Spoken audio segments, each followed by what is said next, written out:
Senior Secondary Economics lesson number 8, Measures of Central Tendency. In the previous lesson, we have studied how to collect the raw data, its classification and tabulation in a useful form. Yet, this is not sufficient for practical purposes. There is a need for further condensation of the data, particularly when we want to compare two or more different distributions data set. We may reduce the entire distribution to one number which represents the distribution using the measures of the central tendency. So இதுக்கு முன்னாடி லெசனில் என்ன detail discuss பண்ணியிருக்காங்கனாக்கா data எப்படி collect பண்ணணும் society கிட்டேருந்து groups கிட்டேருந்து அப்படிங்கிற ஒரு விஷயம் அதில் இருந்திருக்கு.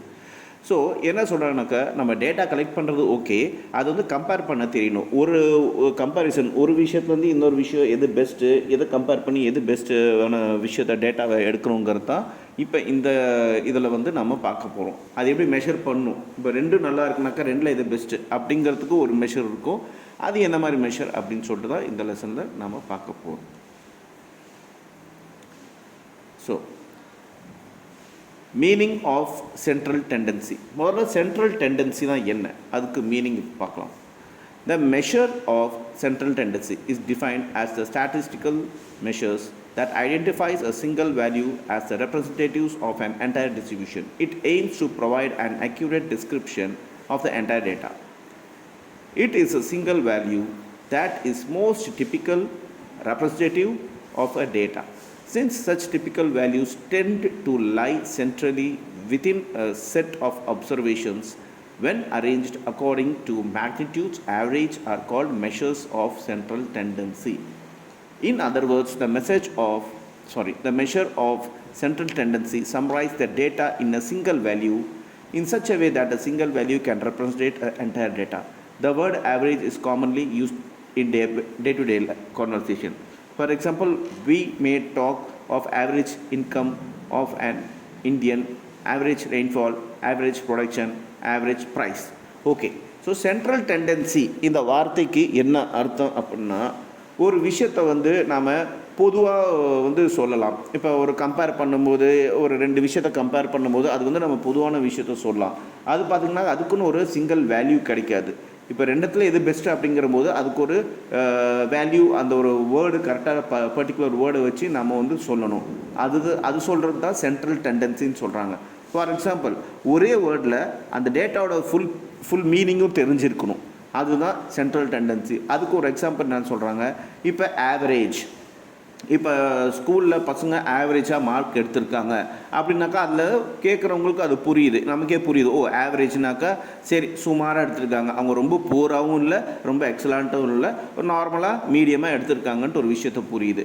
இப்போ இந்தியன் மக்களோட வருமானம் எப்படி இருக்குது அப்படின்னாக்கா அது ஆவரேஜாக இருக்குது அப்படின்னு சொல்லும்போது என்ன தெரியுதுனாக்கா, ஓ நிறைய பேர் பணக்காரங்களாகவும் இல்லை, நிறைய பேர் புவராக ஏழையாகவும் இல்லை, ஸோ ஆவரேஜாக இருக்கிறாங்க. இந்தியனோட இன்கம் அந்த மாதிரி இருக்குது. ஸோ இன்றைக்கி எவ்வளோ மழை பெஞ்சிருக்குனாக்கா ஆவரேஜாக பெஞ்சிருக்கு. ஆவரேஜ்னாக்கா அது அதிகமாகவும் பெய்யல கம்மியாகவும் பெய்யல. ஸோ இந்த மாதிரி விஷயம் ஒரே ஆவரேஜ்னு ஒரு வார்த்தை மூலமாக நமக்கு வந்து ஃபுல் பிக்சர், டேட்டாவோட ஃபுல் டேட்டா வந்து கிளியராக தெரியுது. இந்த மாதிரி வார்த்தைகளுக்கு டேர்ம்ஸ்க்கு பேர் தான் சென்ட்ரல் டெண்டன்சின்னு சொல்கிறாங்க. Next topic, 8.2, types of average or measure of central tendency. இந்த சென்ட்ரல் டெண்டன்சியில் எத்தனை ஆவரேஜ் அதாவது மெஷர்ஸ் இருக்குது, டைப்ஸ் இருக்குது அப்படின்னு நம்ம பார்க்க போகிறோம். The following are the important types of average. So ஆவரேஜோட இம்பார்ட்டன்ட் டைப்ஸ் எத்தனை டைப்ஸ் இருக்குனாக்கா, அரித்மெட்டிக் மீன் அப்படின்ட்டு ஒன்று இருக்குது. அந்த அரித்மெட்டிக் மீனில் simple arithmetic mean, weighted arithmetic mean ஒன்று இருக்குது. தென் மீடியன்ட்டு இருக்குது, தென் குவார்டைல்ஸ்ன்ட்டு இருக்குது, அண்ட் மோடுன்ட்டு இருக்குது. இதை நம்ம தனித்தனியாக பார்ப்போம். இது வந்து மேத்ஸ் அண்ட் ஸ்டாட்டிக்ஸில் வர terms. The first one is called mathematical average, where is the other three are called measures of location or measures of position or positional average. So first one பார்த்தீங்கன்னாக்கா மேத்தமேட்டிக்கல் ஆவரேஜ். எது இந்த arithmetical மீனில் இருக்கிற simple arithmetic மீனும் weighted arithmetic மீனும் வந்து mathematical ஆவரேஜ்னு சொல்கிறாங்க. மற்ற மூடு இந்த மீடியம், குவார்டைல்ஸ் அண்ட் மோடு வந்து மெஷர்ஸ் ஆஃப் லொக்கேஷன். அது ஒன்று லொக்கேஷன் குறிக்கும், இல்லை மெஷர்ஸ் ஆஃப் பொசிஷன், இல்லாட்டி ஒரு பொசிஷனை குறிக்கும், இல்லாட்டி பொசிஷன் ஆவரேஜ். அதான் பொசிஷனல், அது வந்து எந்த இடத்துல இருக்குது அப்படின்ட்டு சொல்லும் அந்த சிச்சுவேஷன் தகுந்த மாதிரி. First, arithmetic mean. Arithmetic mean is the most commonly used measures of central tendency. Arithmetic mean is computed by adding all the values in the data set divided by the numbers of observation in it. So arithmetic மீன்கிறது ரொம்ப காமனாக use பண்ணுற central டெண்டன்சியில் ரொம்ப காமனாக use பண்ணுற ஒரு term. இதில் பார்த்திங்கனாக்கா இந்த வேல்யூஸ், இந்த டேட்டாவில் இருக்கிற எல்லா வேல்யூஸும் வந்து நம்பர்ஸ் அண்ட் அப்சர்வேஷன் தகுந்த மாதிரி டிவைட் ஆகிருக்கும் அப்படின்னு சொல்கிறாங்க. அதாவது துல்லியமாக இருக்குன்னு சொல்கிறாங்க. Then computation of arithmetic mean case of individual series. Suppose ஒரு இண்டிவிஜுவலாக நம்ம கணக்கு எடுக்கணும் அப்படின்னாக்கா, ஒரு டேட்டா பற்றி தெரியணுனாக்கா அது வந்து எப்படி அப்படின்னு பார்ப்போம். The arithmetic mean in case of individual series can be computed using following methods. So ஒரு தனிப்பட்ட டேட்டா வந்து டீட்டெயிலாக தெரியணுனாக்கா அதுக்கு ஃபாலோயிங் மெத்தட்ஸ் எல்லாமே நம்ம யூஸ் பண்ணணும். First is direct method, second is assumed mean method and third is ரெண்டு தான் இருக்குது. First direct method and second is assumed mean method. அதில் வந்து ஃபஸ்ட்டு டைரக்ட் மெத்தட் டிஸ்கஸ் பண்ணுறாங்க. இஃப் தேர் இஸ், அதுக்கு ஒரு எக்ஸாம்பிள் சொல்கிறாங்க. If there are n observation as x1, x2, x3 அப்படியே xn வரைக்கும். ஸோ ஒரு டேட்டா இருக்குது, அதில் நிறைய டேட்டாஸ் இருக்குது. x1ங்கிற ஒரு டேட்டா, x2ங்கிற ஒரு டேட்டா, x3ங்கிற ஒரு டேட்டா, அந்த மாதிரி xn, என்னன்னா n நம்பர்ஸ், அது பாட்டுக்கு போயிட்டுருக்கு, நிறைய நம்பர்ஸ் இருக்குது. அப்படிங்கிறபோது தென் த அர்த்தமெட்டிக் மீன்ஸ், அதாவது யூஸ்வலி டினோட்டட் பை x, மேலே வந்து ஒரு ஸ்லாஷ் போட்டிருக்காங்க, which is reader as x bar. So X போட்டு மேலே ஒரு லைன் போட்டாக்கா அது எக்ஸ் பார்ன்ட்டு அது சொல்லுவாங்க. ஸோ யூஸ்வலி பார்த்தீங்கன்னாக்கா இந்த அர்த்மெட்டிக் மீன், அதாவது இந்த எக்ஸ் பார் வந்து in case of individual series using direct method is given below. So இது எப்படி கண்டுபிடிக்கிறோம், இந்த எக்ஸ் பாரை எப்படி கண்டுபிடிக்கணும்னா x bar is equals to x1, x2, x3 அது x1 வரைக்கும் டிவைடட் பை n இப்படின்ற ஒரு ஃபார்முலாவில் தான் கண்டுபிடிக்கணும். இதுதான் டைரக்ட் மெத்தட். அப்படி பார்க்கும்போது என்ன வருதுன்னாக்கா, நமக்கு மேலே பார்த்தீங்கன்னாக்கா அத்தனை எக்ஸும் சேர்ந்து உங்களுக்கு அந்த அப்சர்வேஷன், அதாவது இஎக்ஸ்ன்னு இருக்குது. அந்த இஎக்ஸ் டிவைடட் பை என், இஎக்ஸ்னாக்கா அப்சர்வேஷன், அந்த டேட்டாஸ் எல்லாமே ஒரு அப்சர்வேஷன், அதை வந்து என்னோட டிவைட் பண்ணுறாங்க. எதை கண்டுபிடிக்கிறதுக்கு, எக்ஸ் பார் கண்டுபிடிக்கிறதுக்கு. அப்படி பார்க்கும்போது இஎக்ஸ், அதாவது ஈன்னு சொல்லக்கூடாது, அதுக்கு ஒரு டேர்ம் இருக்குது, அது நான் என்னன்னு உங்களுக்கு சொல்கிறேன். Sum of all n number of observation and n is equal to total number of observation. அதாவது அந்த இஎக்ஸுங்கிறது sum of all n numbers of observation. இங்கே இருக்க மேலே இருக்க எல்லா எக்ஸோட அப்சர்வேஷன் டிவைடட் பை என்னன்னாக்கா என்னன்னாக்கா total number of observation. So இங்கே இருக்க எல்லா நம்பர்ஸ் ஆஃப் அப்சர்வேஷன் வந்து டோட்டல் நம்பர் ஆஃப் அப்சர்வேஷனை டிவைட் பண்ணுறாங்க. அதுக்கு ஒரு எக்ஸாம்பிள் கொடுத்துருக்காங்க. Calculate arithmetic mean from the data showing the marks obtained by 7th student of class 11th in certain examination 5, 11, 16, 17, 19, 24 and 30. So இந்த இடத்துல என்னென்ன சொல்கிறாங்கனாக்கா, ஒரு எக்ஸாம்பிள் கொடுத்துருக்காங்க. கிளாஸ் 11 7 ஸ்டூடெண்ட் வந்து மார்க் எடுத்திருக்காங்க. அவங்களோட எக்ஸாமினேஷன் மார்க்ஸ் இங்கே போட்டிருக்காங்க 5, 11, 16, 17, 19, 24 and 30.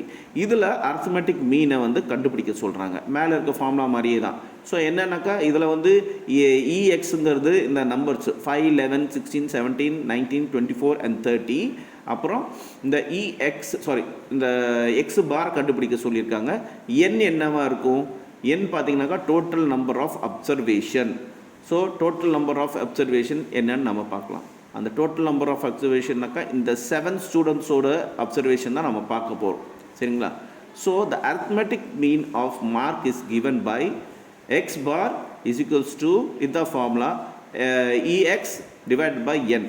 ஸோ அந்த மார்க்ஸ் வந்து எல்லாத்தையும் ப்ளஸ் பண்ணணும். டிவைடட் பை எத்தனை ஸ்டூடெண்ட்ஸு 7 ஸ்டூடெண்ட்டு. அப்படி பார்த்தீங்கன்னா 122 டிவைடட் பை 7, அதாவது 122 divided by 7 is equals to 17.43 marks. So average, இதுதான் ஆவரேஜ் சொல்கிறாங்க, இது அர்த்தமெட்டிக் மீன்னு சொல்லுவாங்க. இதுதான் 17.43 marks. The average mark are 17.43, அதாவது ஒரு ஸ்டூடெண்ட் வந்து 17.43 ஆவரேஜாக மார்க் எடுத்திருக்காங்க. இது உங்களுக்கு புரிஞ்சிருக்குன்னு நினைக்கிறேன். Next assumed mean method. So ரெண்டாவது மெத்தட் என்னன்னாக்கா அசியூம்டு மீன் மெத்தட். இதோட ஃபார்முலா என்னன்னாக்கா x bar is equals to a plus இடி டிவைடட் பை என். இதெல்லாம் என்னன்னு நம்ம பார்ப்போம். Assumed mean method, also called shortcut method, is useful if a number of observation in the data is large or figures are in fraction. So நிறைய numbers இருந்தாலோ இல்லை அந்த figures வந்து சம்ஸ் அந்த நம்பர்ஸ் வந்து ஃப்ராக்ஷனில் டெசிமல்ஸில் இருந்தாலோ இந்த மெத்தட் வந்து ரொம்ப ஈஸியாக இருக்கும். இது ஒரு ஷார்ட்கட் மெத்தட் அப்படின்னு சொல்கிறாங்க. It helps to simplify the calculation. இது வந்து அந்த கால்குலேஷன் இந்த விஷயத்தை கால்குலேட் பண்ணுறதுக்கு ஒரு சிம்பிளான மெத்தட்னு சொல்கிறாங்க. In this method a particular value is assumed as arithmetic mean on the basis of some logic or experience. இந்த மெத்தடில் ஒரு சில வேல்யூ பார்த்திங்கனாக்கா ஒரு அர்த்தமெட்டிக் மீன் அப்படியே அசியூம் பண்ணிக்கிறாங்க. அது ஒரு சில லாஜிக்கோ இல்லை எக்ஸ்பீரியன்ஸோ வச்சு அதை வந்து சொல்கிறாங்க. The deviation from the said assumed mean from each of the observation is computed. The summation of these deviation is taken and then it is divided by the number of observation in data. The actual arithmetic mean is calculated using the formula. Okay. So என்ன சொல்கிறாங்கனாக்கா இதில் அந்த observation வந்து என்ன பண்ணுறாங்கனாக்கா அது ஒரு formula வச்சு divide பண்ணுறாங்க. அந்த ஃபார்முலா என்னென்னு தான் ஏற்கனவே பார்த்தோம். X bar is equals to a plus இடி பை என். வேர் இந்த எக்ஸ் பார்ங்கிறது என்னென்னாக்கா அர்த்தமெட்டிக் மீன்னு சொல்கிறாங்க. ஏங்கிறது என்னென்னாக்கா அசியூம்டு மீன் சொல்கிறாங்க. இடி என்னன்னு சொல்கிறாங்கனாக்கா இடி இஸ் ஈக்குவல்ஸ் டு இந்த ஃபார்முலா வந்து இ வந்து எக்ஸ் மைனஸ் ஏ, அதாவது இந்த அசியூம்டு மீனை வந்து மைனஸ் பண்ணுறாங்க, எது கூட எக்ஸ் கூட பண்ணுறாங்க. வாங்க அது என்னன்னு பார்ப்போம். இடினா என்னென்னாக்கா சம் ஆஃப் டீவியேஷன், என்னன்னாக்கா நம்பர் ஆஃப் இண்டிவிஜுவல் அப்சர்வேஷன், ஏற்கனவே அது இருந்த மாதிரி. Note any value whether existing in the data or not can be taken as a assumed mean, but the final answer would be the same. So இந்த data எந்த data இருந்தாலும் அதில் பார்த்தீங்கன்னாக்கா உங்களுக்கு டேட்டா இருந்தாலோ இல்லைனாலோ அது வந்து மீனாக தான், அது வந்து அசியூம்டு மீனாக தான் எடுத்துக்கப்படுது. அது மூலமாக தான் ஃபைனல் ரிசல்ட்ஸ் வந்து சேமாக தான் இருக்கும் அப்படின்னு சொல்கிறாங்க. எக்ஸாம்பிள் 2 இதில் ரெண்டாவது எக்ஸாம்பிள் சொல்கிறாங்க. இப்போ மேலே சொல்லியிருக்கிறது வந்து அவங்க ஒரு எக்ஸாம்பிள்ஸை இது பண்ணுறாங்க. Data of export of a certain firm for the year 2013-14 are mentioned in the following. ஒரு ஃபர்ம், ஒரு கம்பெனி வந்து எக்ஸ்போர்ட் பண்ணுறாங்க ஒரு சில விஷயத்தை, அவங்களோட டேட்டாஸ் கொடுத்துட்ருக்காங்க. ஃபர்ம் மொத்தம் 9 ஃபர்ம், 9 கம்பெனி இருக்குது. 1 2 3 4 5 6 7 8 9ன்ட்டு. அவங்க வேல்யூ ஆஃப் எக்ஸ்போர்ட் என்னன்னாக்கா ஃபஸ்ட்டு கம்பெனி 10 crore பண்ணியிருக்கு எக்ஸ்போர்ட்டு, செகண்ட் கம்பெனி 20, அதே மாதிரி 30 40 50 60 70 80 90 crores வரைக்கும் ஒவ்வொரு கம்பெனியும் ஒவ்வொரு 10லேருந்து 90 crores வரைக்கும் எக்ஸ்போர்ட் பண்ணியிருக்கு 2013 and 14ல். So compute the average value of the export of these firms using the assumed mean method. இப்போ செகண்ட் மெத்தட் வச்சு இந்த ஃபார்முலா வச்சு நீங்கள் இந்த ஆவரேஜை கண்டுபிடிக்கணும். அதாவது மொத்தமாக 9 கம்பெனியும் சேர்ந்து ஆவரேஜாக எவ்வளோ எக்ஸ்போர்ட் பண்ணியிருக்கு 2013-14 அப்படின்னு கண்டுபிடிக்க போகிறோம். Solution computation of arithmetic mean by assumed mean method is, so ஃபர்ம்னு போட்டு 1லேருந்து 9, அதுதான் N9. எக்ஸ்போர்ட் பார்த்தீங்கன்னாக்கா டோட்டலாக எவ்வளோ எக்ஸ்போர்ட் ஆகிருக்கு எல்லோரும் சேர்ந்து, ஸோ இஎக்ஸ், அதுதான் இஎக்ஸு 450 கோடி. So deviation from assumed mean method, so a is equals to 60, d is equals to -x - 60 அப்படின்னு போட்டிருக்காங்க. அப்படி பார்க்கும்போது இங்கே என்ன வருதுன்னா உங்களுக்கு எல்லாமே பார்த்தீங்கன்னாக்கா இப்போ டோட்டலாக எவ்வளோ வருது, இதில் பார்த்தீங்கன்னாக்கா ஃபஸ்ட்டு ஃபர்ம் வந்து 10 crores எக்ஸ்போர்ட் பண்ணியிருக்கு. இதில் ஏ இஸ் ஈக்குவல்ஸ் டு 16 போட்டிருக்காங்க. ஸோ ஏ என்னவாக இருக்கும்னு ஏற்கனவே சொல்லியிருக்காங்க. ஏங்கிறது அசியூம்டு மீன், ஓகேங்களா, அசியூம்டு மீன், அதை எக்ஸ் மைனஸ் ஏ பண்ணணும்னு சொல்லியிருக்காங்க. இதில் எக்ஸுக்கு வந்து அர்த்மெட்டிக் மீன். அப்போ இந்த 50 -50 எப்படி வந்துச்சு? ஸோ அப்படி பார்க்கும்போது உங்களுக்கு One second.